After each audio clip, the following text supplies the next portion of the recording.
Hi, good morning, everyone, and thanks for joining in today. We're going to discuss Learning Outcome 3 under the unit 26, which is Principles of Operations Management. There's a lot to cover in this learning outcome as well, so we're going to break the session down in part 1 and part 2. So we're going to be covering part 1 today and then part 2 tomorrow. There's a fair bit of indicative content which is there, and this particular learning outcome focuses on applying the concepts of continuous improvement, quality improvement in the operational context. So we'll be looking at a couple of, theoretical frameworks. And in these theoretical frameworks, we'll be looking at applying how these processes have helped by taking examples of organizations and maybe case studies to see how they have these processes have helped in bringing across continuous quality improvement within manufacturing or within, say, for example, their areas of operation. So from this point of view, from the context of this learning outcome point of view, we're going to be looking at lots of, total quality improvement or continuous improvement frameworks. They all come under what is called total quality management or continuous improvement. We'll be looking at things like lean manufacturing. We'll look at, statistical process control. We'll look at, there is one particular mathematical framework, which is basically quite important in this. And that would include the Taguchi loss function, Poka-Yoka, and the Six Sigma quality,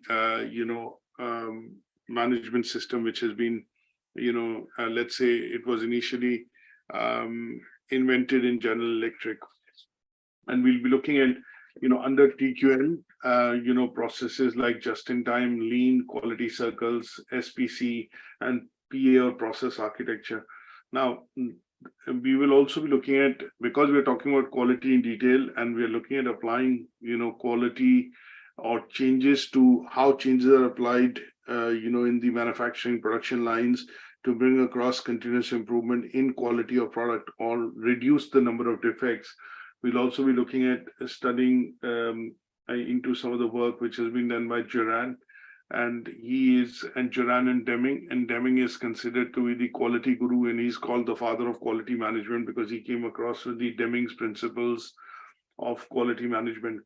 So we'll be looking at covering today this part, which is role of total quality management in operations management. That means role of TQM within operations management. And then tomorrow we'll be looking at the process of, the second part, which is continuous quality improvement in practice. And that is where we'll be discussing, with examples, some of these theoretical, frameworks which have come about. So this particular unit, quite extensive in terms of focus on operations management. And as always, what we're going to be doing is starting off with a bit of a presentation to discuss, using the slides of the presentation to discuss the learning outcome. And at the same time, we'll, look at one or two examples of videos. And along with that, we'll look at some, case studies as well.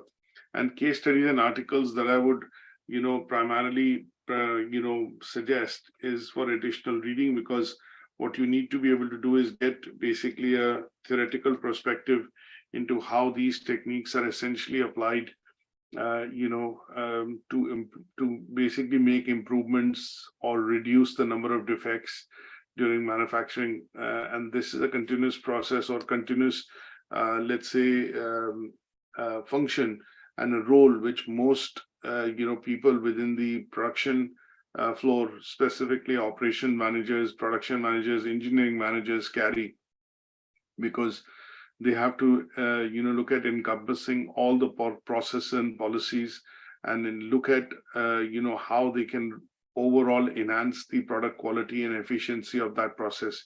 And in that, let's say, in that whole goal, what they are looking at essentially is basically reducing defects, improving quality of the product, and essentially at the end of the day, looking at ensuring that if the product is produced to a particular quality, then it helps in meeting customers' requirement, generates customer satisfaction, and then at the end of it, helps the company achieve profitability and build reputation, because the product and the service quality, or the product quality, and then if at all there is a defect, then the service they provide, the quality of the service meets the satisfaction of customers, and as a result helps in building the reputation and brand of the product and the company.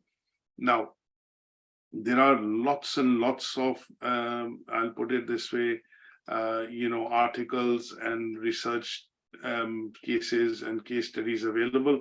But what we are looking at primarily is, focused on understanding it from one organizational point of view. And the reason I say this is because for you to be able to, implement, for example, and talk about, because this learning outcome says apply, for you to be able to talk about, and obviously then, let's say, discuss this in a bit more detail, would be important to have, I would say, one particular organization in mind. And that one particular organization, would help you then essentially, understand how the process, how the principles of TQM are essentially, applied in bringing down defects and improving quality, in terms of, any sort of products being manufactured or, being produced within a factory operation or factory floor. So this bit is going to be, quite useful, and my suggestion would be to look at some of the, let's say, the articles that I provide, and they would essentially be useful to crystallize that particular, concept. So I will also show you a few articles that I think you should be looking at from a point of view of, studying this particular learning outcome in a bit more detail, and they would be quite useful from a point of view of building a bit more understanding on, what we are talking about in terms of total quality management, which is going to be an overall perspective.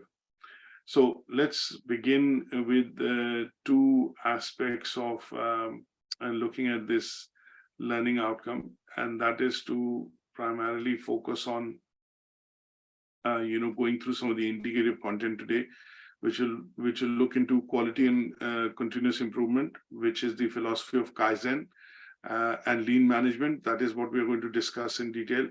Then we are going to differentiate between what do I mean by total quality and what do I mean by assurance. So basically, what is assurance and what is quality? These two things we have to differentiate. And then we look at two pioneers in particular whose work, has been recognized worldwide. And Demings, who is also given the title of being the father of quality management, and the work that he produced in terms of the Demings quality principles are widely applied in most companies which look at producing goods and services, at the shop floor, in terms are involved in manufacturing, production, or creation of goods and services from basic raw material. And then we'll be looking at some of the approaches which can be applied for total quality management, and these approaches would typically include, I would say, just-in-time, lean management, quality circles, SPA, statistical process control, and process architecture. So let's look at a quick definition of, before we get into it, a quick definition of what is, continuous quality improvement in the context of operations management. Because let's look at focusing our thoughts into understanding what is quality management, but in the context of how do we apply if you are wearing the hat of an operations manager. Now, the process of CI or CQI, as we call it, continuous improvement CI, or CQI, continuous quality improvement, is a systematic approach, because what most quality managers, quality assurance, and people working within this department in terms of engineers or essentially operation managers, they are always looking at the context of applying the principles of quality management in order to improve I would say let's put it this way, say the output of the product. So when we talk about the concept of continuous quality improvement, we are basically talking about how the management philosophy can be utilized, which is driven from top down, in order to ensure that any operational processes being employed within the organization is aiming to reduce waste, increase efficiency, increase internal, which means employees' productivity, and external, which means meeting customers' satisfaction. And this is an ongoing process which most organizations follow within the context of, let's say, following, guidelines for operations management. Now, what we are also looking at is when we look at this process of continuous, quality improvement, we are focused on also at some stage, going by this particular philosophy that there is a way that we need to be able to review some of the old processes by gathering data, analyzing it using the PDCA cycle, and then looking at what are the areas wherein we have gaps and how these areas can be further improved. Now, these changes, if you identify that there is a process which is working, but this process may be, say, for example, requiring streamlining, and that could mean that, hypothetically speaking, a process wherein the car, if we look at the car industry or car factory, at some stage after the assembly of the car, the car actually comes down from the hoist on the lift down to the floor. But before that is to happen, the tires in the car has to be installed. Now, if the process takes, maybe more time, say approximately more than a minute, if it takes approximately a minute, and the production managers find that if automation of this process can be done wherein two tires, robot or the hoist can actually install two tires at one time on one side and then two on the other side, that would reduce the process time to 30 seconds. Then in this case, this will be called this will be a process which is being reviewed, and the reviewing of this process is happening by gathering data and understanding how improvements can be made in order to reduce that time. Now, assume if you reduce 30 seconds every minute in the installation of tires, and if you look at a factory running an 8-hour shift and running 3 shifts in a day, then you will generally see that these ongoing processes, which help in identifying the improvement areas in terms of, in this case, shaving down of time, would then mean that there would be more production within that shift. And secondly, the automation of that process would also mean that backbreaking work, which has to be done, say, earlier by staff to install tires or lift it up and install, would also be done away with, leading to less injuries and stress. Now, this process, assuming as a hypothetical example that I've given, if it has to be applied, then would be applied under what is called continuous quality improvement. And this would help the firm achieve the change and also improve the internal processes to help maybe, say, reduce time and also to increase productivity. That means maybe 3 or 4 or 5 cars per shift could be manufactured more, and that is where this process comes in. So in general, if I have to say that CQI or continuous quality process or improvement has to be applied, then the belief with the management and the people working in the operations management and the operations floor are that there is always room for improvement. And this is the philosophy behind CQI as a concept. So when another example which I'll give you, when in the 1970s, when televisions were introduced, there was a huge boom in terms of people wanting to buy televisions. But what we have seen over the years now and decades now is that the box like TV, which used to occupy quite a lot of space in the room today, there has been continuous improvements in the production of that particular model of TV. The product has remained the same, but the TVs, if in my memory, if I can recollect, there were the cathode ray tube based TVs, Then slowly and gradually they gave way to plasma TVs. Then plasma gave way to LCD. LCD has given way now to OLED, and OLED along with that has now also been introduced in flexible and fiber optics format, which allows TVs to be rolled up, or larger formats in terms of 101 or 102 inch screen size also being possible because of the improvements which have happened in the quality. Now, this is primarily happened because, one, there is a consumer demand, second, there is innovation which has been applied, and third, the improvements in technology has led to the improvement in terms of how now televisions are produced. The industry has remained the same, the cost has dropped 1/3, and the introduction of new technology, new innovation, research has allowed continuously this product to be improved. And what we see now and use now is something which is also currently being refined and improved.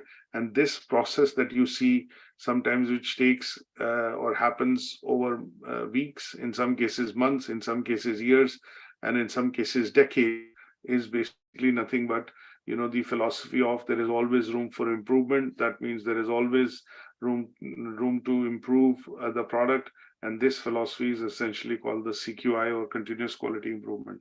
Is that okay? So this is what we are going to be essentially looking at today as far as the whole of the learning outcome is concerned. Now let's briefly look at a video that I want to show you, and this video, basically a 2-minute video, will essentially help define what is Kaizen and what is continuous improvement as a process, and it'll give us a nice let's say foundation to go into and understand the concept of continuous quality improvement. So let's listen in. The little things add up. The word Kaizen is derived from 2 Japanese words that loosely translate to good change or improvement. And in the context of lean management, continuous improvement. While lean management seeks to eliminate wasteful processes, Kaizen is the concept of creating small positive changes to eventually reap major improvements. Kaizen is not one specific methodology, but rather an attitude based on cooperation and commitment instead of radical top-down transformations. Kaizen is rooted in the belief that everything can always be improved, nothing is status quo, and adaptation trumps perfectionism. Specifically, the Kaizen cycle has 7 steps. Involve employees to crowdsource issues and problems, identify problems and potential opportunities, create a solution encouraging ideas from all employees, test the solution with the help of all employees, analyze the results at various intervals and determine the success level, standardize and adapt the solution if results were positive, and repeat the cycle for all future problems. Main advantages of Kaizen include a gentle approach to change that avoids resistance and abandonment, waste reduction, improved morale and teamwork, and an increase in customer requirement awareness, resulting in a shift in client focus. However, it's not a perfect fit for every organization, especially those with territorial culture and closed communications. And short-term Kaizen methods might create a shallow, fleeting burst of excitement before it gets abandoned. Does your organization practice Kaizen? Tell us all about it in the comments below, and remember to hit that like button. So what you can see is basically in a very brief video, it summarizes what is Kaizen and what is continuous improvement and why is it followed within most organizations, whether it's service organizations, whether it's manufacturing organizations.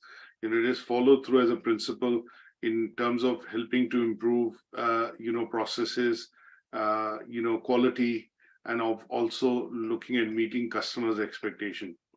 Now, in today's, learning outcome, we are going to go into some of the more details with regards to, this process or this particular concept of what we called, total quality management.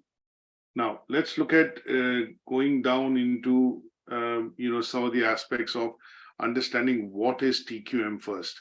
Now, total quality management, if we say TQM, is related to continuous improvement. And it's a management framework which has been created, on the belief that the organization is looking at building long-term success by having all its key stakeholders involved in the process of improving quality. And that is what you saw in that 7-step, Kaizen cycle. Now, here, this particular comprehensive framework is now recognized and is very well established in helping to manage quality within an organization. Now, the whole idea of employing the TQM framework is to basically get every employee committed and behind delivering product and services that meet or exceed customer expectation. Now, the reason why this is done is because TQM is based on these 7 principles, which he briefly alluded to in the video. And these 7 principles basically focus on what is called customer, they are focused on driving customer focus. They are focused on driving continuous improvement. They are making sure that all employees are involved from within the organization are involved.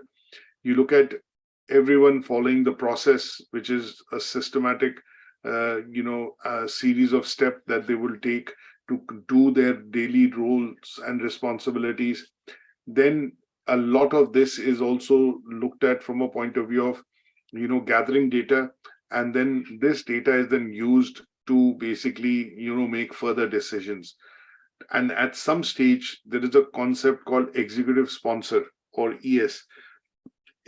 Sometimes when you work within large organizations, you would generally see that for any change to be brought across into the organization, you always would need help or support of somebody called executive sponsor. Now, that's a senior person within the organization who has the commitment to drive through that change, is maybe the sponsor of funds and the mind share, or, is basically driving that change from top down. And this basically highlights what is called leadership or management's commitment to be able to develop a culture of quality and quality management throughout the organization. And then what we see lastly, the 7th point is basically the engagement of your suppliers and partners. Now, a lot of companies and businesses today work from a point of view of, also outsourcing and using inputs, which are raw material or parts and other type of things, which are basically utilized in factories to produce their finished product. And in those cases, building strong relationships with suppliers and partners is considered very essential in helping to drive quality across all sets of operations of the organization. So when we talk about TQM tends to be not something which is a process or a policy or like a document within the organization. This is a comprehensive and a structured approach which the organization takes in very many industries, which include manufacturing, healthcare, service sectors.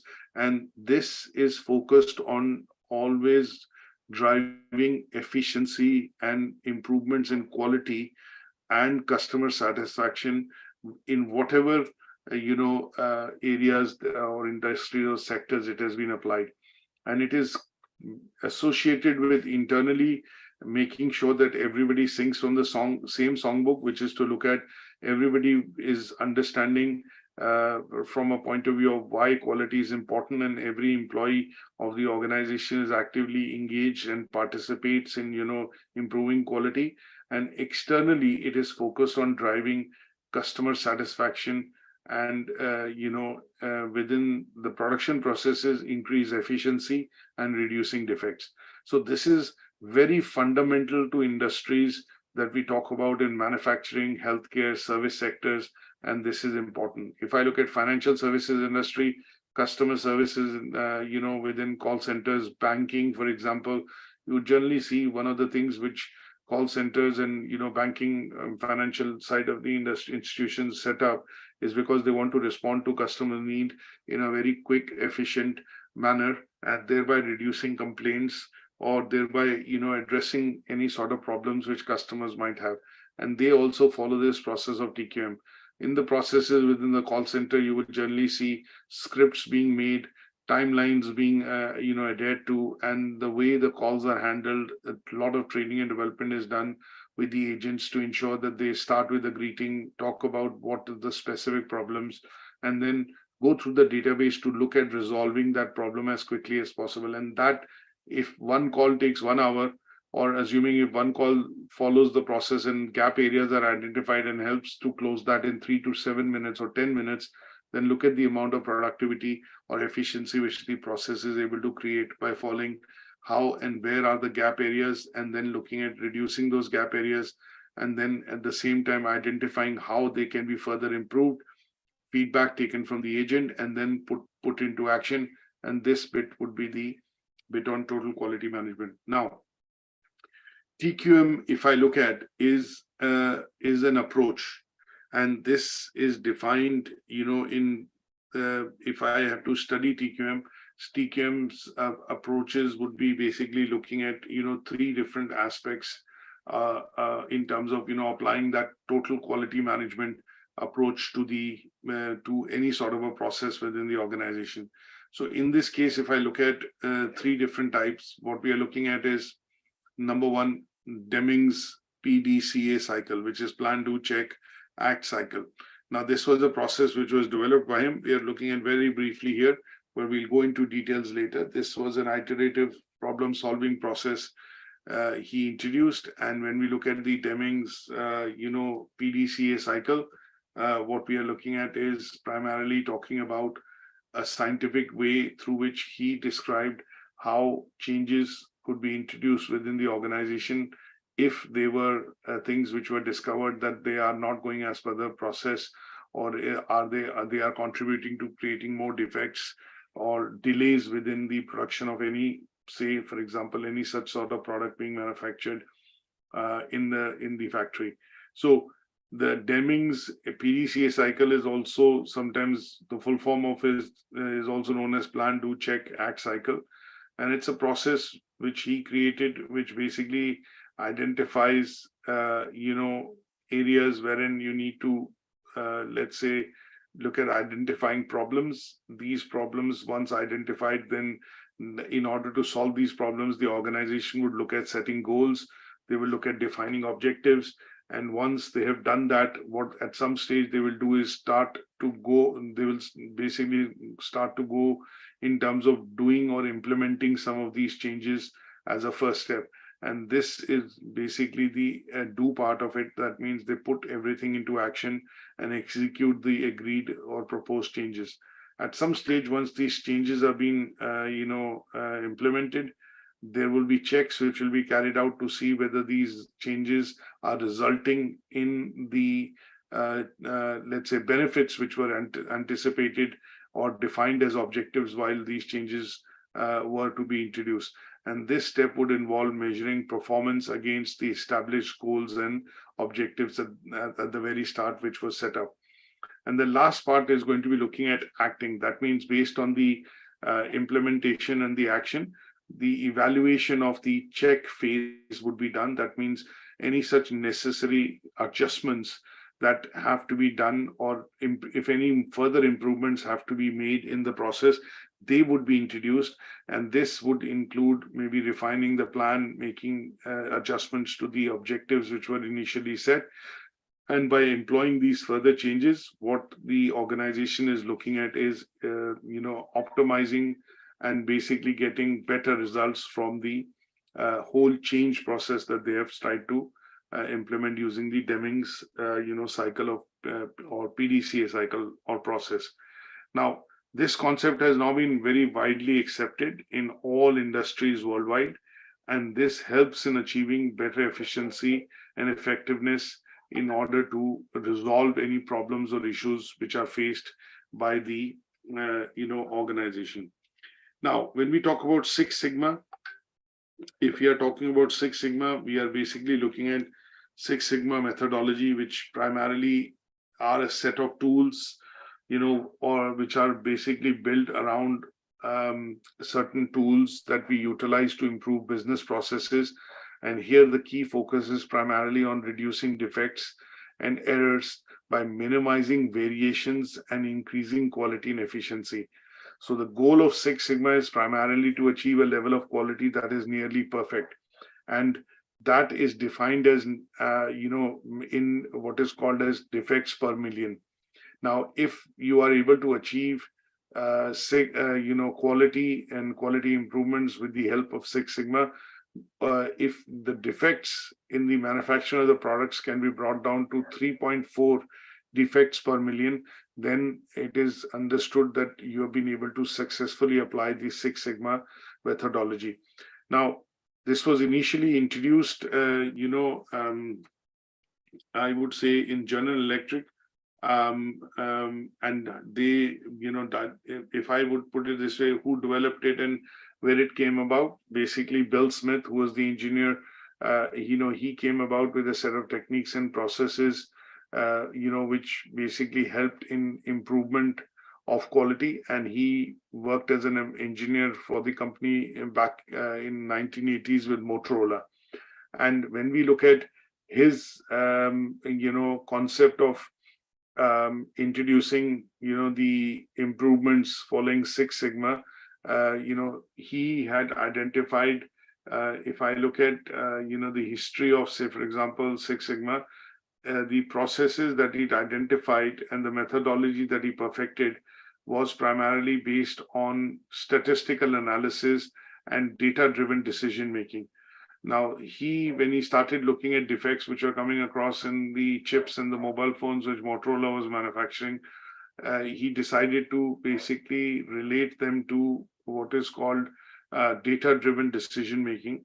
And he put emphasis on that the measurement of data and analysis of data has to be done rigorously in order to achieve a level of quality wherein, either you can say the product is totally perfect, or in some cases, the other way around that you would put it is that the defect rate is extremely, extremely low.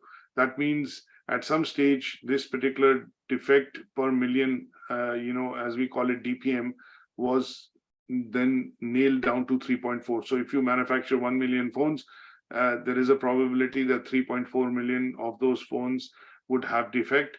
3.4 out of the million phones, or 10 lakh phones, if they are produced, would have a defect. And this was then laid down, this concept that he did and create using statistical analysis and data-driven decision-making was then laid down and accepted as the foundation of Six Sigma techniques, or Six Sigma, quality improvement techniques. And from then on, this has been associated with the set of principles and practices which the organization puts into practice in order to reduce defects, reduce cost, and enhance customer, satisfaction.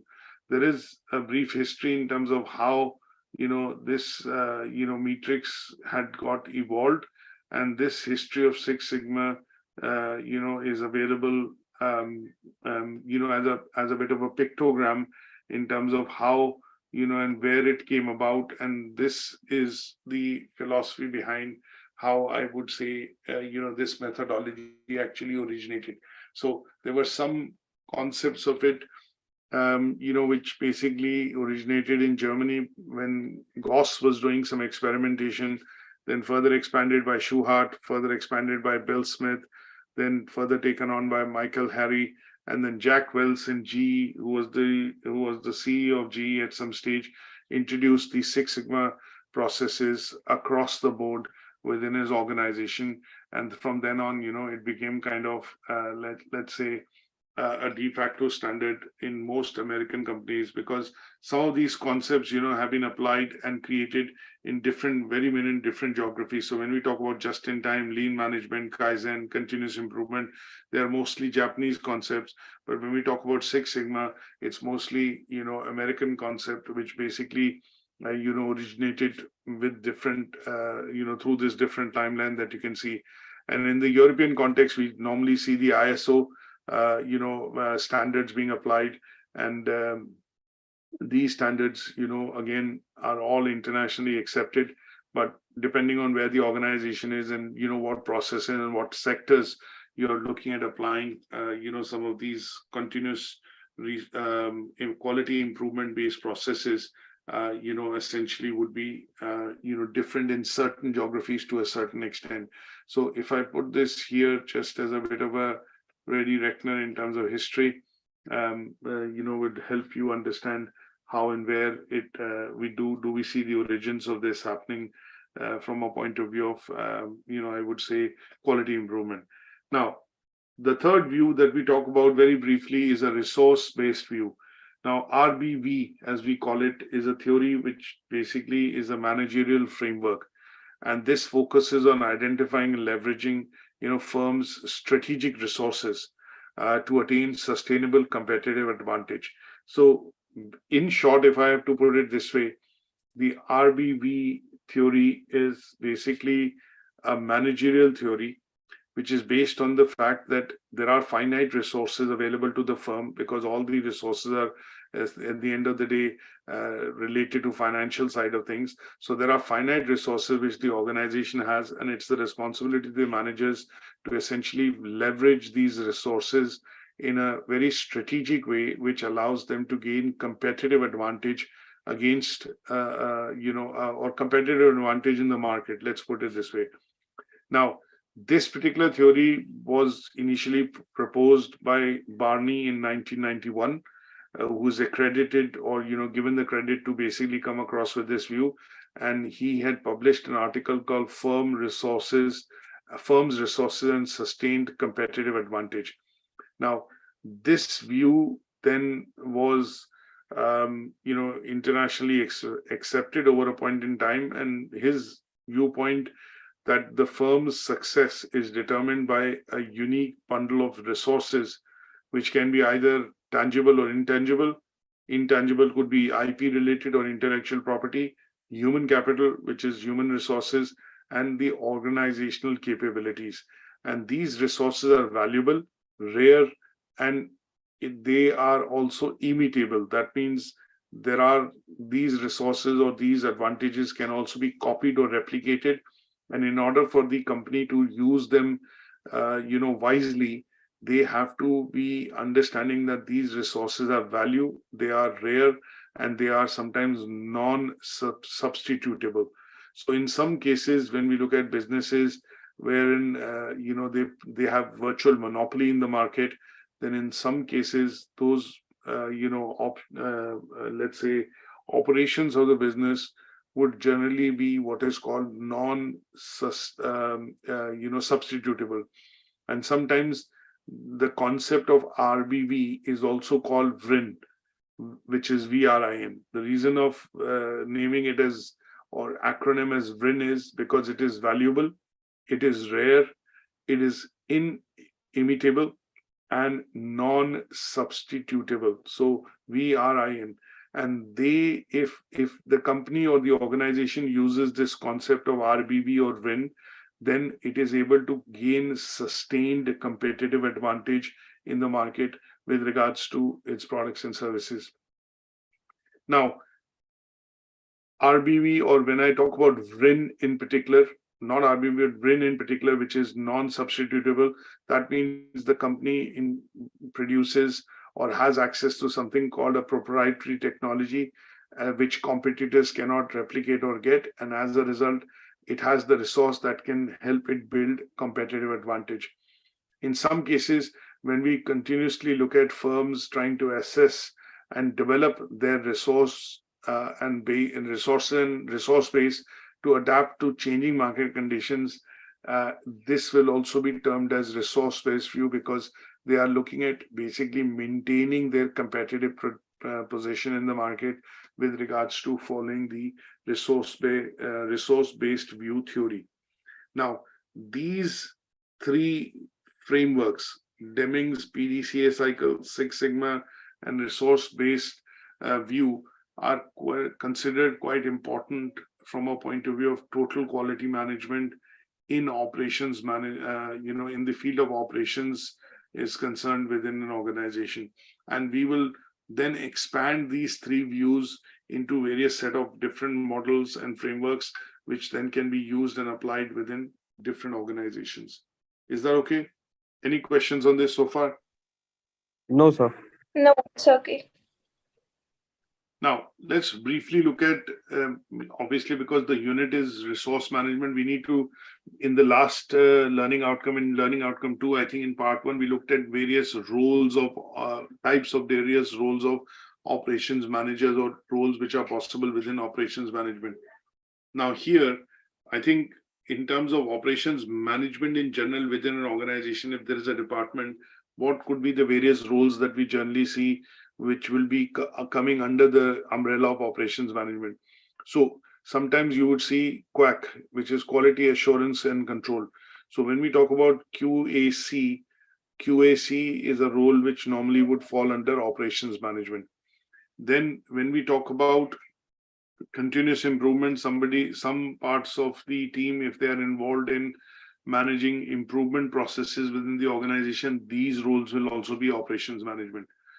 Roles which are related to driving customer satisfaction or basically responsible for ensuring that customers' expectations are met. People who work within the user experience side, people who work within the front end operations of dealing with customers, wherein their KPIs or key performance indicators are measured against customer satisfaction, would also be roles under operations management. Employees which are involved primarily in decision-making processes which help in improvement of efficiency, productivity, or quality-related improvements within an organization will also be under operations management. So employees, for example, training manager, learning and development manager, as we call it, they are also a part and parcel of operations management because their main role is to help in the employees gaining, let's say training or cutting edge skills, which will allow them to, produce goods or services which are meeting customer expectation. People who are involved in strategic planning.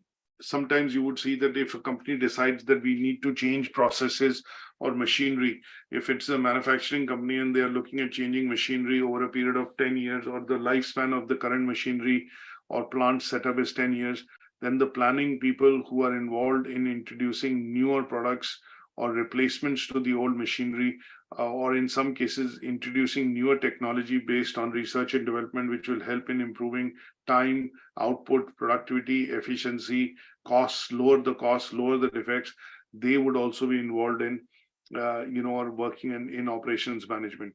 People who are involved in working and ensuring there is risk, mitigation of risk is covered within the organization. That means if there are any mishaps, any accidents, or any sort of, lapses which can lead to, let's say, work being stopped, production being stopped, or people who are essentially looking at introducing better processes so that any injuries, accidents, or in some cases defects can all be reduced, they would also come under what is called the role of operations management. So people like health and sometimes in organizations you have health and safety managers, you have people who are basically termed as risk managers, or they are basically charged with the option of reducing the risks which could be in inventory, in warehousing, in transportation, in logistics, in manufacturing. There are risks associated with different types of processes. So they would be managers who are basically managing this side of risks for the organization, and they would also fall under operations management. Now, when we look at the process of or role of total quality management and operations management, we need to understand 2 or 3 main approaches that are part and parcel of the learning outcome. These approaches are 5 approaches, let's put it this way. We need to look at is 1, look at just in time, look at quality circles, lean management, SPC, and PA, process architecture. So let's look at quickly going through some of these in a very brief, concise manner.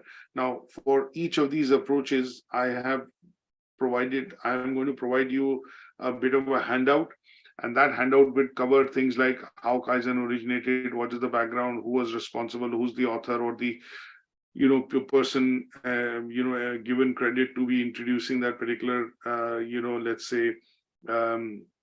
let's say this philosophy, and then that would be in the form of a case study that actually you can, read to perfect and understand the concept as well. So when we talk about Kaizen, Kaizen, for example, is basically a continuous improvement approach, which was initially introduced by the Japanese. And as I mentioned in the video earlier, when we looked at, Kaizen basically means making, having a philosophy wherein you are looking at making continuous improvement. There is always scope for improvement or scope for us to improve.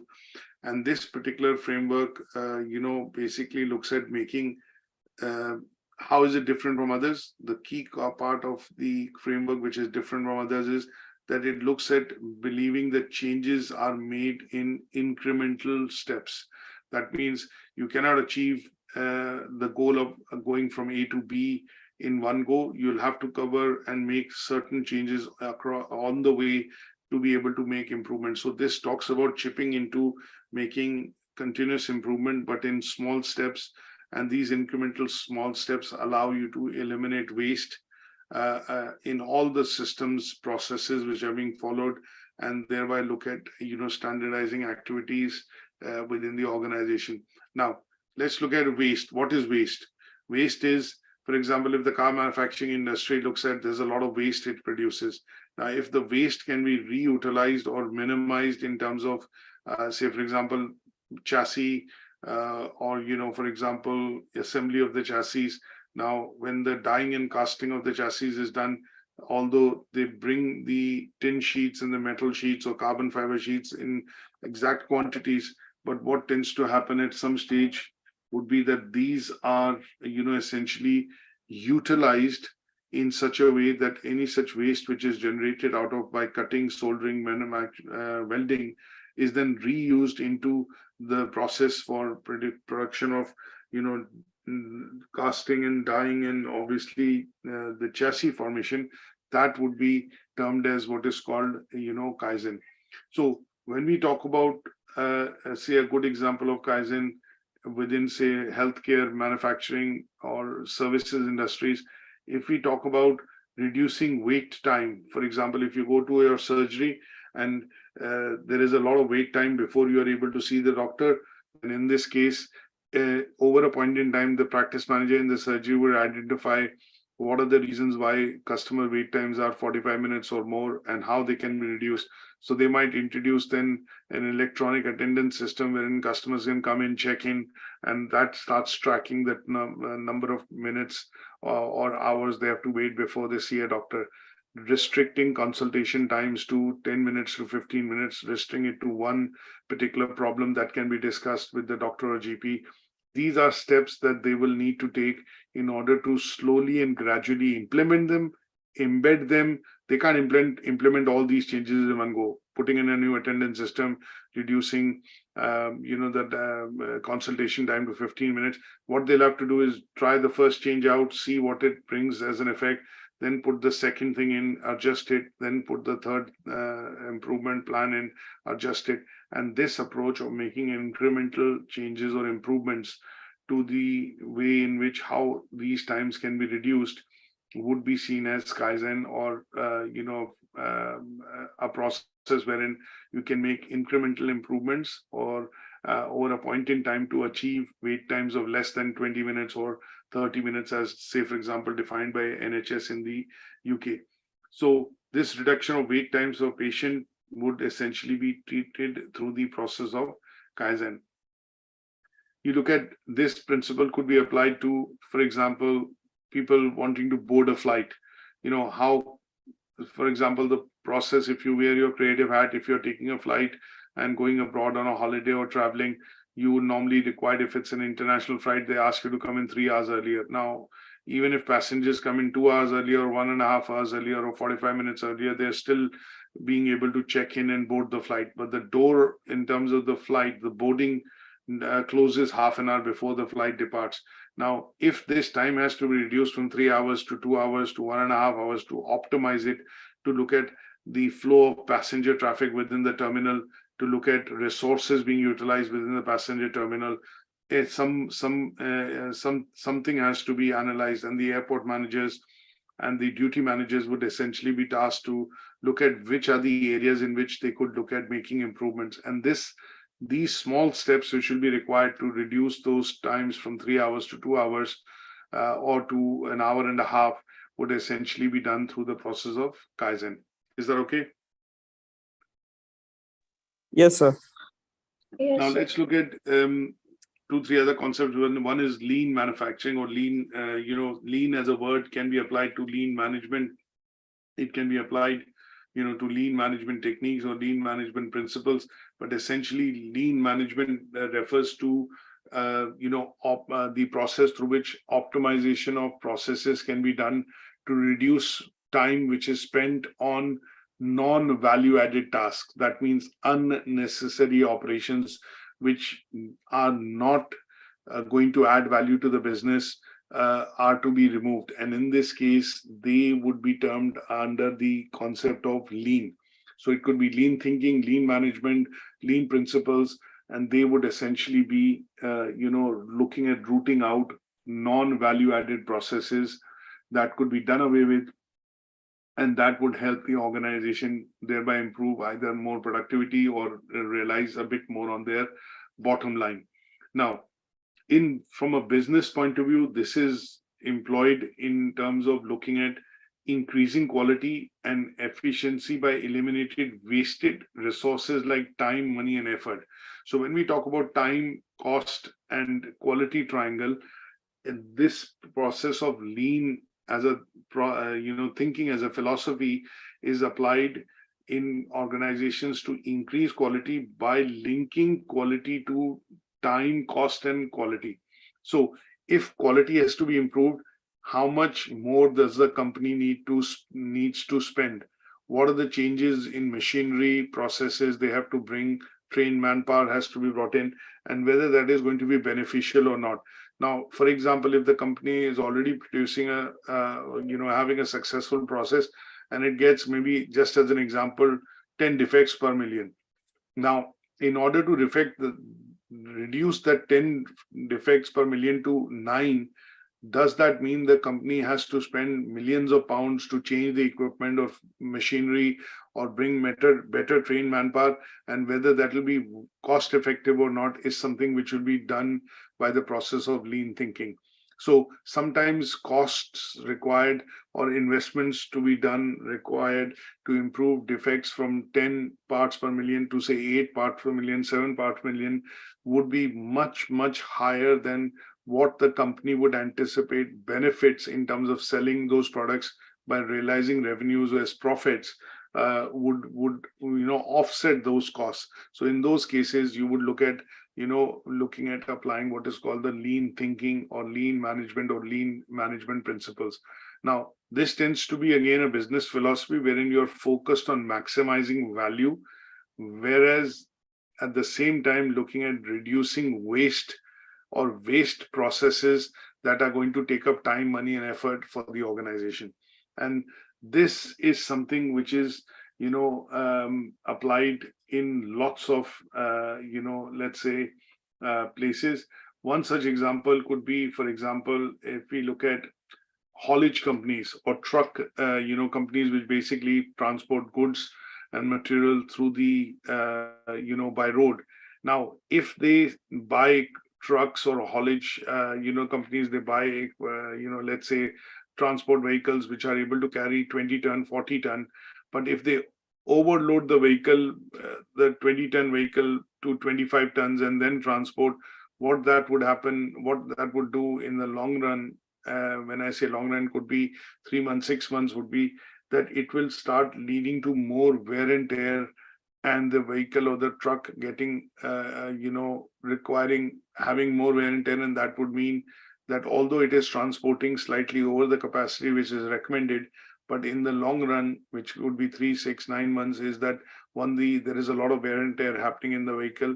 The tires would need to be replaced more often. The brakes would need to be replaced more often. And that would kind of offset the advantage of carrying some additional weightage. And that would mean the trucks would become defunct. If they have a life cycle of 3 years, 5 years, they would become defunct in 2 years or 1 year, which would mean the company would keep needing to replace the trucks. and they would not realize enough profits to be able to do or carry this heavy load or more load than what is prescribed. So in this case, lean thinking would be applied, and what they would look at is how would they look at, let's say, transporting the same amount of materials from destination A to B, but at the same time looking at how they can best optimize the transportation of the goods with the vehicles that they have, which would basically add value to or bring more profitability to the organization rather than cause more wear and tear.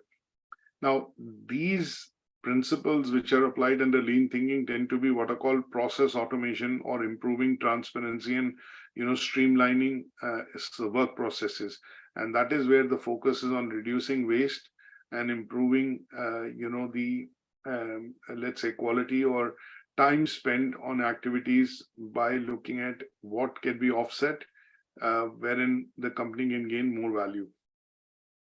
Then we also talk about, when we talk about lean management and lean thinking in general, if I put it this way, there could be 3 different types. So when we talk about lean thinking in terms of reduction of waste, this is something which will be the handout that I'll provide. You would generally see that there are 3 terms which come across: Mura, Muri, and Muda, and they are called the 3 M's. Now, when companies look at reducing waste, they are looking at doing away with non-value added type of waste. That means that either increases lead time, or when it increases lead time by employing this process, then it is called Mura. That means it's creating imbalance. When we look at Muri, that means it's overloading the process, and that would at some stage lead to a breakdown. And then we talk about Muda, which is basically waste. And all these 3 terms, which are basically starting or related to M, are all closely connected. And that is why they are also sometimes dubbed as the 3M of lean thinking. Now, here the main aspect that you have to understand in lean thinking is that 1, the company is looking at elimination of waste. That means any such process activity which is not going to add value to the final product or service. Second would be looking at making or chipping into making continuous improvement, which is utilizing Kaizen and improvements to be made in incremental steps. The third would be to look at, instead of let's say producing forecast or pushing products into market, what they will also look at is using lean thinking, use the pull system where products can be manufactured based on customer demand. And pull system was very well demonstrated by Dell computers. So when you could configure a computer online and order your PC, at some stage what you saw was that within 2 or 3 days or within a specified point of time, Dell could manufacture the PC basis your requirements and then ship it to you. And then last but not the least, what we generally see is that lean thinking involves analyzing and optimizing the entire value chain. That means the entire processes across the manufacturing of products. And this is where they look at raw materials, they look at logistics, they look at transportation, they look at inventory, and every place they try and eliminate waste. And this process that can be looked at, in reducing and optimizing the whole of the value chain would be the process of lean thinking. Is that okay? Yes. Okay, let's look at theory of constraints. Now, when we talk about theory of constraints, basically here what we mean is that it is again also a management philosophy. So when we talk about theory of constraints, what we are looking at, primarily talking about is,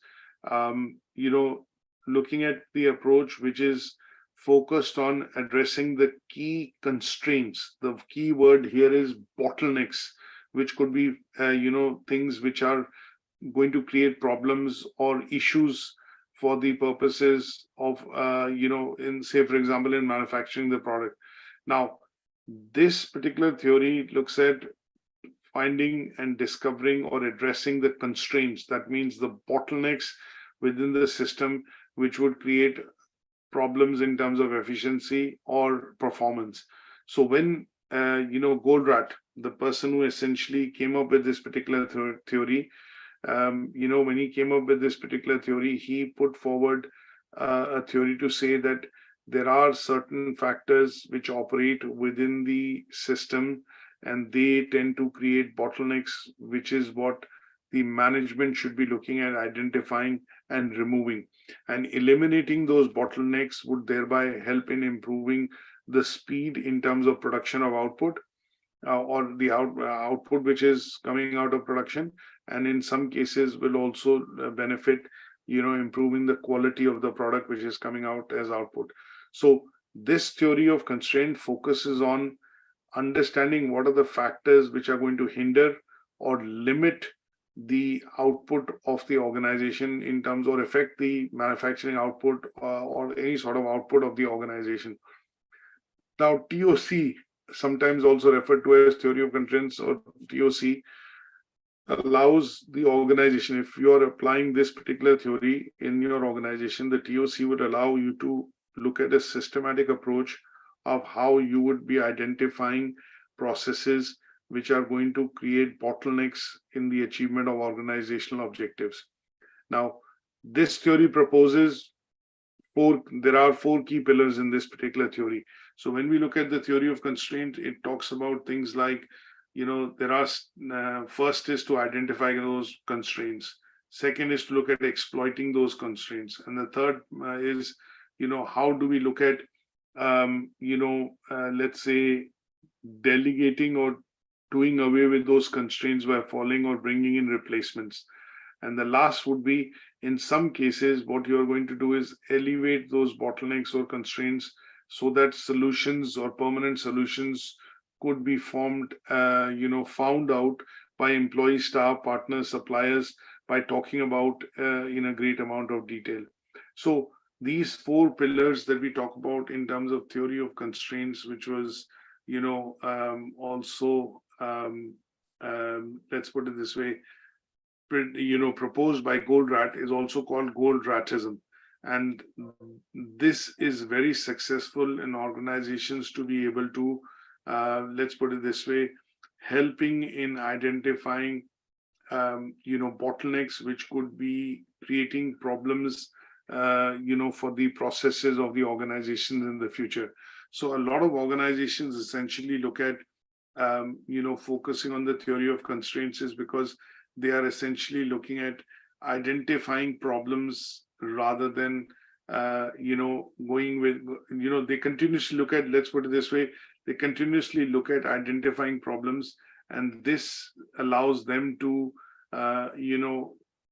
let's say, anticipate some of these beforehand, and as a result, helps in not having any, surprises or, say, for example, break down into, let's say, a breakdown in the process, in the manufacturing process, let's put it this way.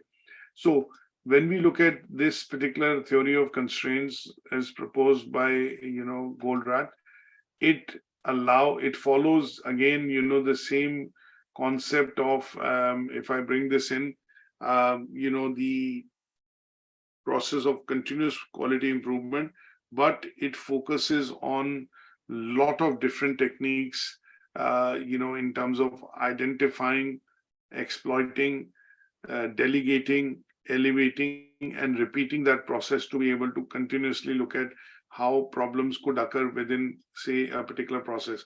Now, give you an example here.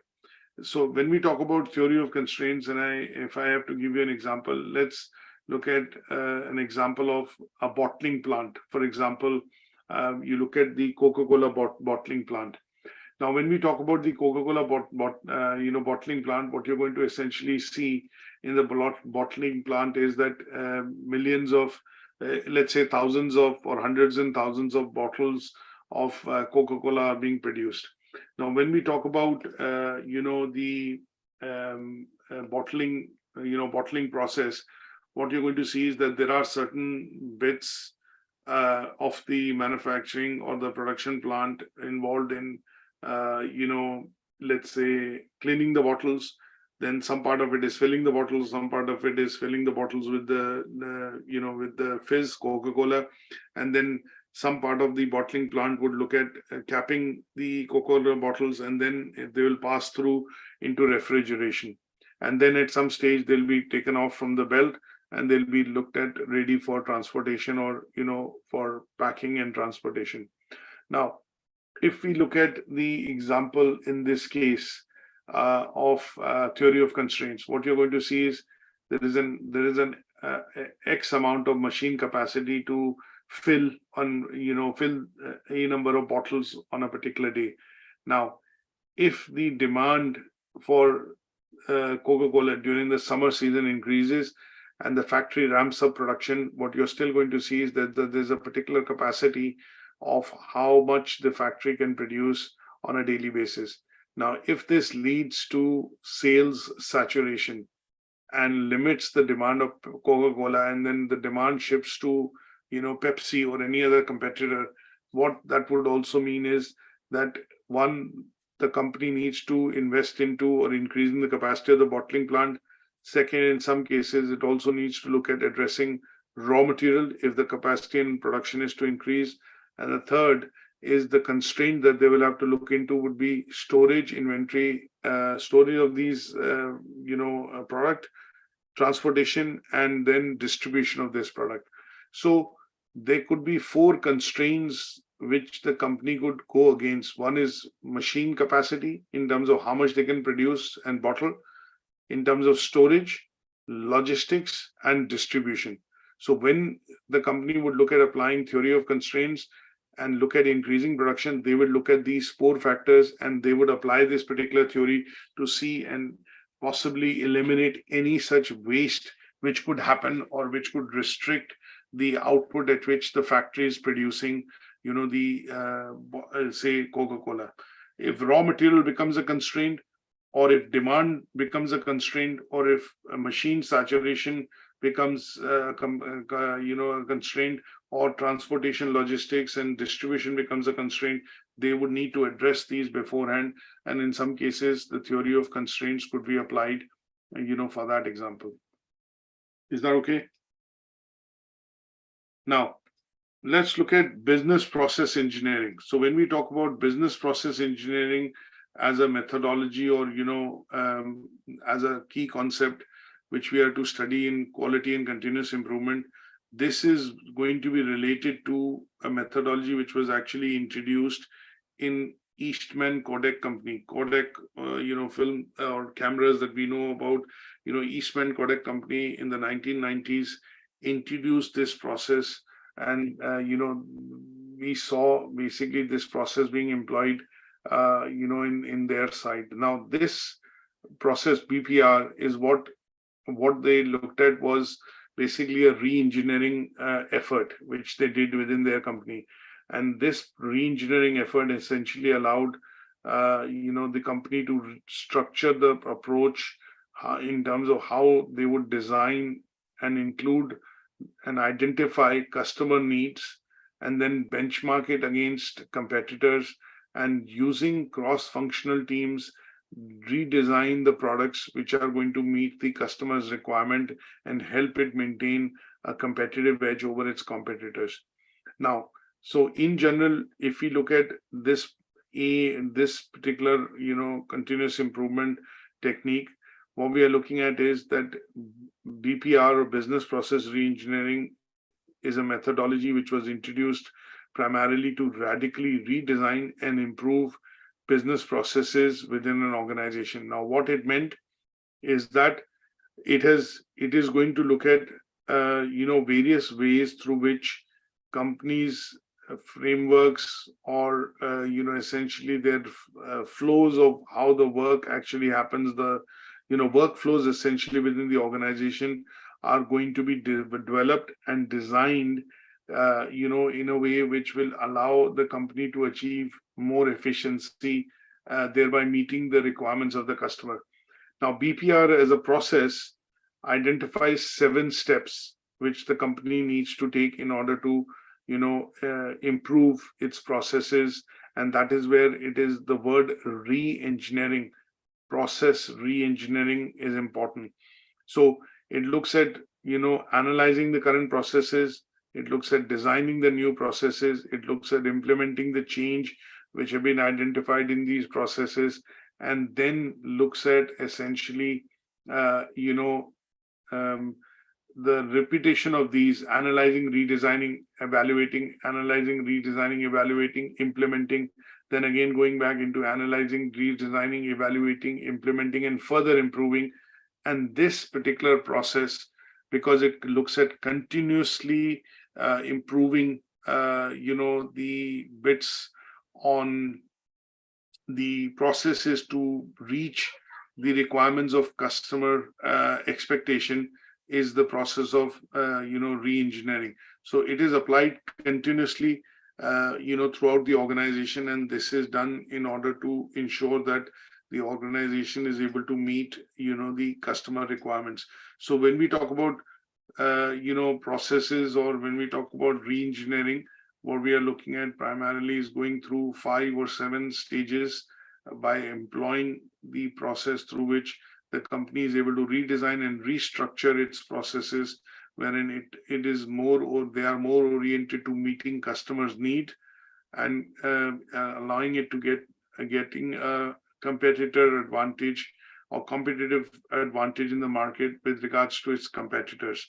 And this is done by following a consolidated methodology which has been developed on these 5 principles that you look at. You're looking at preparing for restructuring, you're then looking at analyzing, mapping the processes, then you're redesigning those processes, then you're implementing those redesigned processes, and then you're checking for improvements and efficiencies which the processes are required, which are processes are going to give you. And this particular bit is basically related to what is called business process re-engineering. Now, if I talk about an example, what you would generally see is, if I talk about Ford Motors, they hired a team of consultants a couple of years back, and what they wanted to do was they wanted to redesign the whole process of how the manufacturing of cars is happening within its factories. And what they wanted to do was, because they had lots of models and lots of different variants and lots of different products, what they wanted to do was basically re-engineer their production process to establish and align it in line with the customer requirements. If there was a demand for a particular model, then the idea was the company should be focused on producing that particular model of the car, rather than focus on producing all the variants and then stocking it with distributors and dealerships, and as a result then driving marketing or sales behind it to create demand for that product. And what they did was they employed this process of business process re-engineering, or BPR, to ensure that they redesign their processes to understand what are the customer expectations, customer requirements, and then re-engineer their manufacturing process within the factory to produce those models which were in demand rather than the models which were in less demand. Is that okay? Any questions on this? No, sir. Okay, let's look at, so in general, if you have to understand now the role of TQM and continuous, quality improvement, we are looking at this being aligned with, these 4 philosophies which typically are followed through within the organization. And these 4 philosophies tend to basically look at doing these, 6 points. Whether we talk about TQM, business process re-engineering, Six Sigma, theory of constraint, lean manufacturing, Kaizen, a resource-based view, whatever we talk about, what are the basic things that they will help the organization achieve? So one is related to enhancement in quality. Second, some of these redesigning of processes, the way things work, would help in improving efficiency within the organization or the production side of organization. It will make sure that the employees are fully engaged. That means in some approaches, there's a top-down driven approach. All the employees have to participate in the process of improvement, and that keeps the whole organization engaged on that aspect. Then the mission and vision of the organization also has to be aligned, or these fundamental changes being done have to be strategically aligned to the vision and mission of the organization. And the main part why all these techniques are used are two commercial reasons. One, every company wants to remain competitive. They want to be the top seller in the market. They want to have the maximum market share. They want to be in demand as far as the product and product demand is concerned from the customer. So one of the key things that this is done or used is to gain competitive advantage so that your product is unique and your product is always in demand. And the last but not the least, the flip side of this is that if all these processes are employed and they are working, there's engagement from the partners, suppliers, employees, there is improvement in quality, there is improvement in, essentially processes within the organization. This then helps in increasing profitability and reducing costs or overhead for the organization. And that is why these processes of continuous improvement in quality are essentially practiced with regard to the concept of continuous improvement or total quality management. Is that okay? Yes, sir. Now let's very briefly look at one or two other points which are related to the first part. Now, what is the difference between quality and what is the difference between assurance? So when we talk about quality and when we talk about assurance, what is the difference between the two? Now, quality, when we talk about quality, will lead to quality control. And quality control would be a part wherein the focus of the management is in looking at understanding what are the requirements from the customer and how the product is filling those requirements. So here, the quality side of things would essentially be related to control, which is focused on identifying any sort of defects in the product or processes, and then looking at taking on activities like inspection, testing, or any sort of such regime to essentially ensure that it meets the requirements of the customer. So quality is related to control, and quality control is essentially primarily concerned with detecting and rectifying any issues, problems that may occur. What is quality assurance? So when we talk about assurance, we are looking at the proactive approach to prevent any defects by ensuring consistency in quality. So the role of quality assurance personnel within the organization is to study the processes, the standards, the procedures, and make sure that they are being implemented within the organization in the desired manner so that it helps in preventing any errors, defects, or variability to be produced in the products, and thereby, continuously evaluating them allows the company to produce defect-free products. So when we look at difference between assurance and quality, quality is looking at inspections and testing. When the car is produced and before it rolls out of the factory floor, it'll go for a test drive. It'll be checked for any, mechanical faults, and that would be the quality control side of things. The assurance side of things would be when the car is being manufactured on the floor, the quality assurance manager's role would be to ensure that all the processes are being followed in terms of producing the car, in terms of installing, say, upholstery, electronics, tires, chassis, gates, whatever is to be done in the car is being done as per the process which has been described. No cutting the corners are being done, and that would mean the product being produced is a defect-free product and would roll out of the production line successfully. So that is the difference between total quality or quality assurance. Is that okay? And when we talk about applying these two, what I would do is, where are the differences in terms of applying quality, total quality assurance? So total quality. So they would be looking at the PDCA cycle of Deming, Six Sigma, resource waste view. But when we talk about quality assurance, we are going into things like companies having, a quality management system in place, or quality control in place, or quality manager in place who would be required to do planning of processes within the organization which will prevent these defects to happen.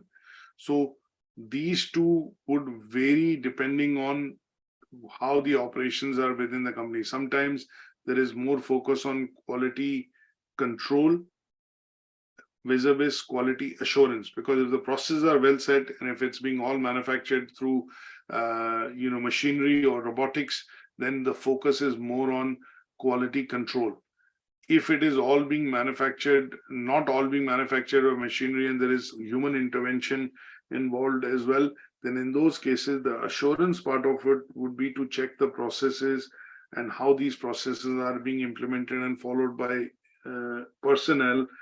And that would be more of assurance to ensure no defects, no problems, no variabilities, happen in the products, and that thereby preventing any sort of defects which can occur within the production of the products within the production floor. So they tend to be slightly different. And what I've done here is I've compared them onto the 4 different types. So when we talk about total quality and total quality assurance, there are 5 parameters that we can, essentially look at comparing, because employees or staff essentially has to drive, quality improvement and total quality management within an organization. So I've looked at comparing it on theoretical frameworks. I've looked at the scope. I've looked at the methodology. I've looked at what are the goals and what is the engagement of employees across total quality and quality assurance. Okay. Now, one bit that we need to look at in terms of reading and understanding is who are the pioneers behind the concepts of TQM. So we look at Joseph Joran and Edward Demings, and they are a bit of reading that you need to do today, which is going to be through the handouts along with the presentation when I upload on Moodle. Now, there is a small table again I've drawn up in terms of what these two contributed and how their contributions are now recognized worldwide and used in most industries and sectors. When we talk about manufacturing, healthcare, IT, services sector, both these principles that they created are now clearly utilized by organizations to improve quality and reduce defects. So Edward Deming's PDCA cycle and Joran's quality control and quality improvement processes, and some of the other theoretical frameworks which it led to after the initial work was processed. So in this case, the SPC and process architecture, and in the case of Joseph Joran, Pareto's principle and project management techniques which have come out, have become important as far as application of them is concerned to reduce defects and improve quality and meet customer requirements. So that bit you have to look at studying through the handouts that I'm going to provide, and they are going to be giving you the background and detail and history into how these originated and why they are useful and how they are applied by studying a particular case study. Now, when we look at some of the approaches, again, the approaches that I've discussed, I put them into a bit of a table and with a bit of an example. When we talk about just-in-time, essentially, and lean thinking, they were basically created by Toyota Motors, essentially in Japan, and they implemented this just-in-time system for manufacturing the cars and lean production or lean thinking as a process. And that is something that we will look at being applied by studying a case study of Toyota Motors. Then we talk about lean, quality circles, SPC, and process architecture. And what I've done is I've created some individual slides here, which will go into a bit more detail. And some of these then will be relating to the 5 case studies, which are required to be studied as articles or case studies required to be studied, to complete and have a very good understanding of the approaches of total quality management, for the discussion that we have done. So I've explained some of these, but what I've also drawn up is additional slides so that you're able to understand why and how they came about and why they're important. Now, very briefly touching on quality circles, and statistical process and process architecture. Now, quality circle means the Japanese philosophy, wherein what they said was that we need to involve everybody in the process of maintaining quality, improving quality, and reducing defects. So what the Japanese firms did is they created circles, that means employee participation groups, which looked at basically working on different problems within the manufacturing or production line. And this concept of creating small groups of employees who meet regularly to identify, analyze, and solve work-related problems was given the name of quality circles. Now, they are basically responsible for driving two things in organization. One, participatory management, and second, it helps in developing team dynamics within the organization, wherein in Japanese companies, you would see that the decision-making process is normally done by groups of teams involved in working through that process, rather than the manager at the top making the decision. So it involves participatory or participative management style and team dynamics, which allows closer working of individuals to understand how they work, and then also thereby delegating decision-making powers, which is where the team decision-making power comes in, and that helps in solving problems or areas which can pose potential threats or cause issues in the production line, are then resolved by that particular team working and handling that particular side of the process within the production floor. Statistical process control, or SPC, is a method wherein you're looking at monitoring, controlling, and ideally improving a process through statistical analysis. That means you're going into data analysis, collecting tons and tons of data, and that data is being analyzed essentially to improve and to find out what are the variations. And once you know the variations in terms of variance being produced, then you are looking at dealing with that variance by making adjustments to how processes are processes are essentially carried out within the manufacturing floor. Now, this particular theory was kind of a research which was done by Walter Schuhart of Bell Laboratories, and he started working in the 1920s. Later on, it was popularized by Edward Demings, and then at some stage, the SPC process uses techniques like control charts, histograms, Pareto charts, and root cause analysis, which are all statistical processes which are used in analyzing data. So like when we do research, we talk about regression analysis, ANOVA analysis, and various techniques. So SPSS as a software, for example, statistical software for social sciences, is used primarily to crunch data. Similarly, the SPC techniques, or this process, uses techniques like histogram, Pareto charts, root cause analysis to detect variations in processes, and these are then streamlined or changed by observing the data and calculating the data, and then decision making is done using data analysis essentially. So in short, statistical process control primarily tends to be the monitoring and controlling, and then looking at improving processes on the basis of data crunching or data analysis, which has to be done within the organization. A simple example of this I would give you is, if you look at Tesco's in the UK or in some countries, or any large retailer that you look at, they have lots of customers shopping in their stores on a daily basis, millions of customers. Now, the data which is being captured by the organization is coming in the form of what is called the receipts, or till receipts. So when you till out the data, that means you pay for it and you take it home.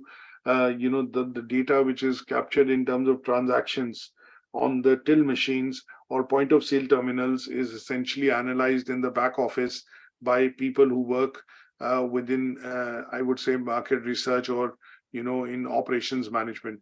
Their aim would be to analyze the data to understand what products are selling, what categories of products are selling, how much each customer is buying. Then they look at relating it to the number of weekly shops the customer is doing, and then looking at the frequency of products they are buying across those weekly shops. And this is then going to help them send across promotional vouchers or campaigns to customers on a very contextualized and individual basis.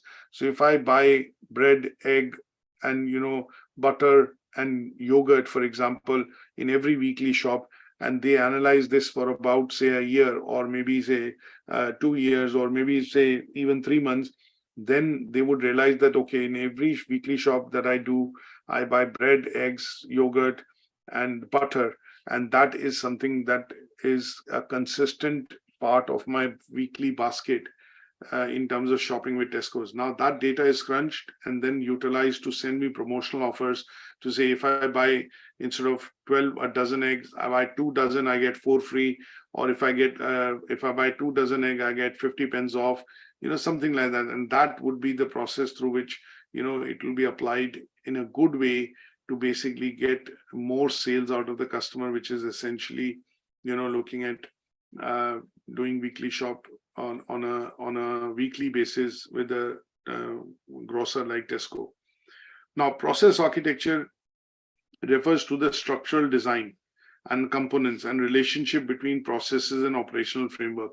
So when we talk about, process architecture, what we are essentially, detailing things about is that what is the structural design which will be optimal for producing a product or a service in the shop floor.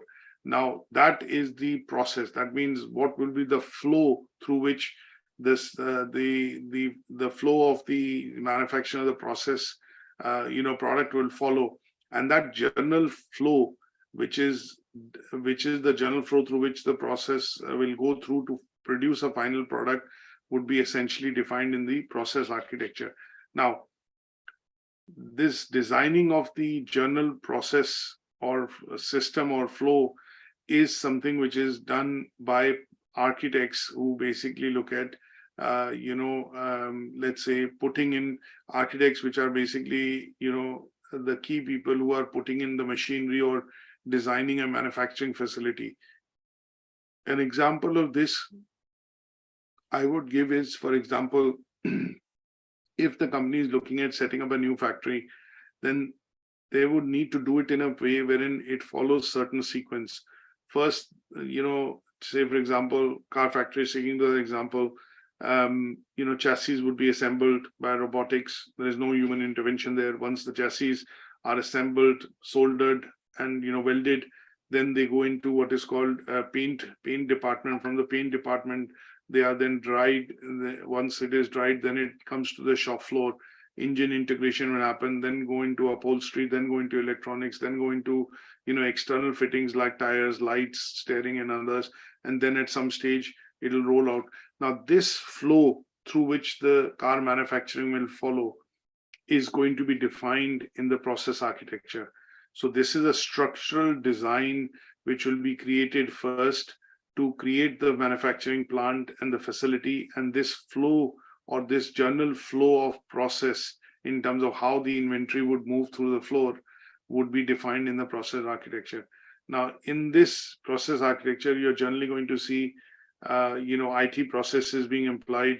You're also going to see processes, policies, and business, side of objectives being applied. And they are all going to be applied in terms of a crucial role of optimizing and streamlining workflows, basically looking at enhancing efficiency and thereby achieving the objective of, say, if the objective when the management has said is 300 cars to be rolled out from the production floor every shift, then they would be helping in achieving those business objectives. So sometimes you would look at process architecture, also serving as a foundational framework for businesses and institutions, because they are going to help them understand, manage, and improve their operations in a very systematic and structured manner. And this process architecture has led to the creation of what is called BPM, Business Process Management and Systems Theory, which are two offshoots of, essentially process architecture. So when we talk about business process management, we are looking at, talking about related to say, for example, even business process re-engineering. And in some cases, when we talk about business process management tools, what we are looking at is, talking about, let's say, various things which are going to help in improving the manufacturing processes within the organization. And when we talk about BPM, we then bring into, let's say, we kind of, then bring into context things like Six Sigma, lean management, and TQM, because these frameworks are very closely associated with defining the processes in terms of how things are going to be done within the organization. BPMs can also be then developed as technology has evolved. We also have what are called BPMS, which is softwares, business process management softwares. And these softwares tend to be things like enterprise resource planning, or, softwares which are from Oracle, and they would basically connect all the different systems within the organization, like accounting, manufacturing, engineering, product, supply, logistics, warehousing, and they would be allowing management to get a single dashboard to see, and then being able to take decisions which are going to be relevant for the organization. And that is where the business process management software, comes in. Now, when we say business process management is being applied, that also means that the company or the organization is applying the holistic approach to managing and enhancing the processes within the organization, which are not just going to improve efficiency and productivity, but it will also help in the improvement of quality, thereby the company's products and services meeting customer expectation. On the other hand, when we look at systems theory, we look at the systems theory from a point of view of, let's say, operations management in particular.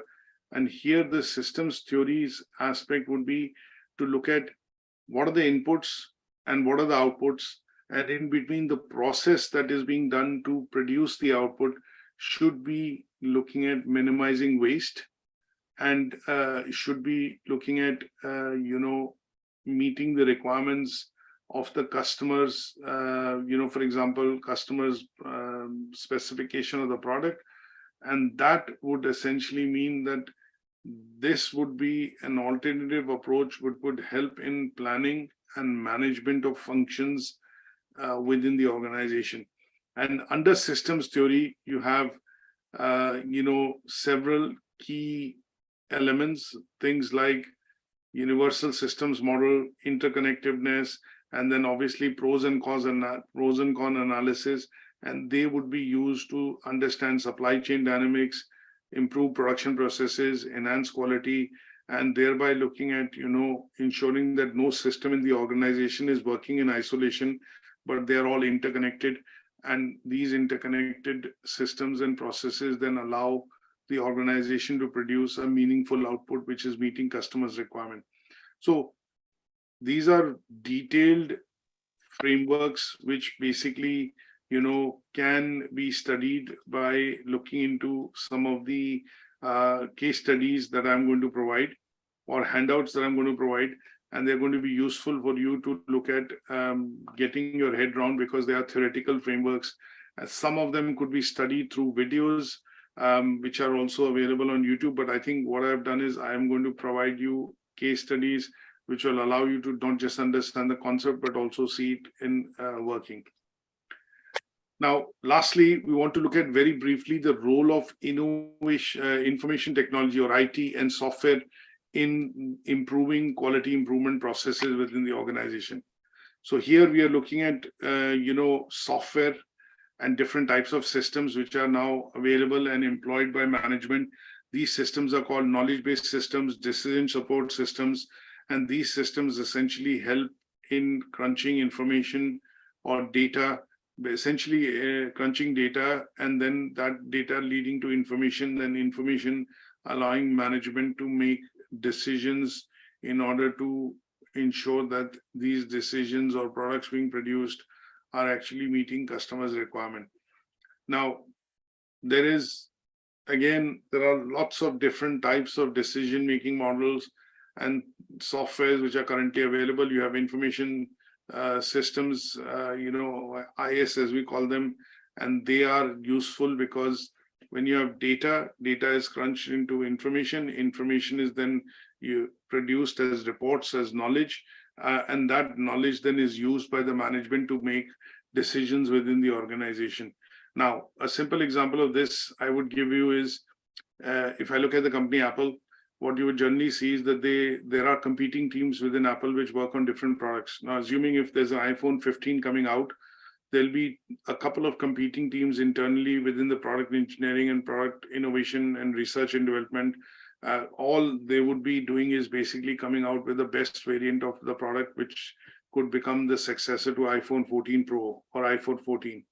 Now, these teams compete against each other. They compete against each other on resources, time, features, product benefits, customer requirements, customer needs, and also user experience. Now, when they take all this into context, each of the team comes up with a prototype or model. That prototype model is then presented to the management, and decisions related to which model or which particular variant is going to be then cleared for production or is going to be introduced as a new successor would be decided by management. Now, there are lots of parameters into play when these new variants and new teams, say, for example, these teams are, trying to create the new variant. It could be software, it could be hardware, cost, durability, customer expectation, customer experience, user experience on the product, features that it is able to bring, what are the USPs it will create. All these are individual parameters which will create thousands of data points. Now, these data points are fed into the system, and at different levels, different systems are used, which will allow decision making to happen. And these systems would essentially then be useful because they would allow data crunching to happen quite quickly. They would automate automate some of the routine tasks, and thereby providing let's say feedback which would be allowed, which would be useful for making or taking corrective action. And these systems in general would be useful in meeting the requirements which have been set by the management for producing the successor of iPhone 14, just as a hypothetical example. So in general, if you see utilization of these systems, which could be decision support systems, knowledge management system, a knowledge management system, a simple example that I would give you is within most organizations, there is an intranet. So if you face any problems, if there are processes which have to be repeated, or if there are policies that you need to download or information that you need to be aware of, if you carry out certain things or steps or functions, then they are built into the intranet for the company so that every employee has access to it and anybody can chip in and contribute to the updates. What they see or what they gain from experience can be shared with other employees. And that could be a very simple example. Intranet within the company could be a very simple example of knowledge management system.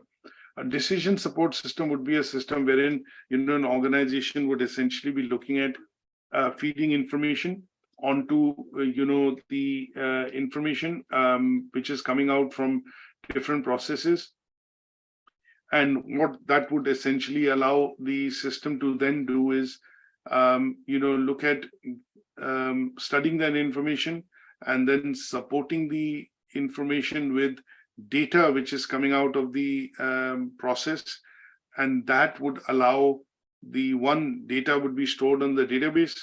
Then it will be looking at doing relevant modeling on that data to produce information. Once that information is produced, it will then be provided to the user, depending on the user, management, let's say access management, which is there in users. And then at some stage, this would be used by, the managers to basically look at making a decision based on the intelligence or market, information which has been gathered based on the processes which have been followed by the various competing teams, for example, the various design teams, and the choice which the customers or would prefer in terms of preferences, and they would aid them in making decisions by taking into account data modeling options and then looking at the best source of action, for the company going forward. So these are software related things which companies can utilize when they are dealing with quality management and quality management side of output of the processes of quality management. And that is where the role of technology becomes quite important. Is that okay? Yes, sir. So this is where what I would do is stop. And along with this presentation and 5 handouts on just-in-time quality circle, lean management, SPC and product architecture is what I will upload on Moodle for you to go through today. And then tomorrow we'll do our discussion by looking at the second big chunk of the indicative content in this learning outcome, which is focused on quality improvement in practice. That means we have to apply some of the things that we've studied today by taking up examples of how, say, for example, just-in-time can be used to improve product quality by looking at a specific example, how lean management or lean principles and thinking can be used to improve quality of a particular product. How can, SPC or, quality circles be used to diagnose problems and how they can help in reducing errors? What could be the reasons of variations?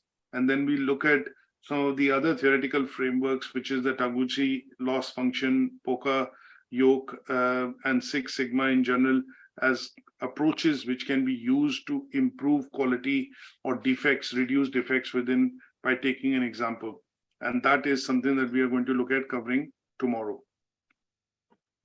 Is that okay? Yeah. Yes, sir. Good stuff. So I will see you tomorrow, same time. And what we will do is primarily catch up on the second part of this learning outcome, and then we will take it from there. So thank you so much for attending. If you have any questions for today's session, please make a note of them so that we are able to discuss while discussing examples and the application of what we've studied tomorrow before we start. Okay. Okay. Okay. Thank you very much for attending, and I'll see you guys tomorrow. Bye for now.